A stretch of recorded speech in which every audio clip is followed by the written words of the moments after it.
Deuxième jour de procès devant le tribunal correctionnel de Paris pour Michel Néret, l'ancien numéro 2 de la PJ de Lyon. Aujourd'hui, ce sont les relations entretenues par l'ex-superflic avec les indiques et les voyous qui ont été passés au crible. Michel Néret a reconnu s'être laissé manipuler. Compte rendu de cette journée d'audience, Paul Satis, Mathieu Boudet. Un avocat, Maître Jakubowicz, qui défend un autre avocat, David Metaxas, deux stars du barreau de Lyon au tribunal de Paris. David Metaxas est un des 9 prévenus de l'affaire Néret, poursuivi pour recel de violation de secrets professionnels.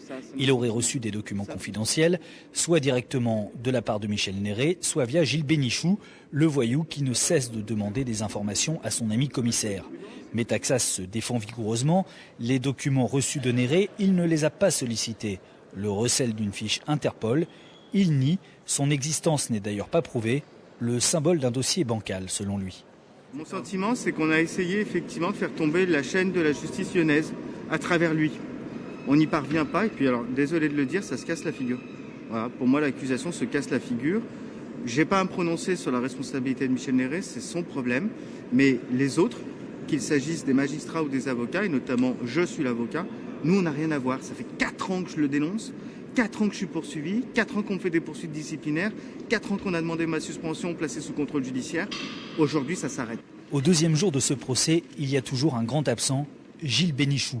C'est pourtant l'homme clé du dossier, l'escroc qui sollicitait sans cesse Michel Néret. L'ex-commissaire, devant la litanie de services rendus aux truands et à son cousin, de Guerlas, reconnaît qu'il a été manipulé. Surprenant pour un superflic. Toutes les cuirasses ont une faille, hein, je pense que c'est ça. Et puis, je crois que Michel Néret est habitué à une délinquance particulière.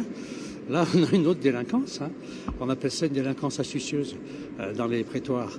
Et je crois qu'il y a peut-être de ça aussi. Il y a une mentalité, peut-être qu'il est proche, en tout cas, il comprend le fonctionnement de délinquants un peu, j'allais dire, standard, braquage, trafic de stupéfiants. Il y a d'autres délinquants qui sont plus difficiles à cerner, à comprendre, à combattre, bien sûr, mais surtout à infiltrer, si je puis dire.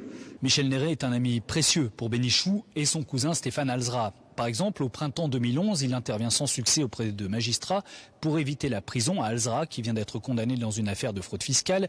Il intervient également pour lui faire récupérer son passeport confisqué. Je n'ai pas fait preuve de prudence. Je suis atterré. J'ai fait une erreur stratégique. Tout au long de la journée à la barre, Michel Néret se montre contrit et désolé de s'être ainsi fait berner par ses potentiels indiques. Il ne parle pas en revanche de contrepartie en nature. Le tribunal se penchera finalement demain sur cette question cruciale, car là se trouve l'accusation de corruption.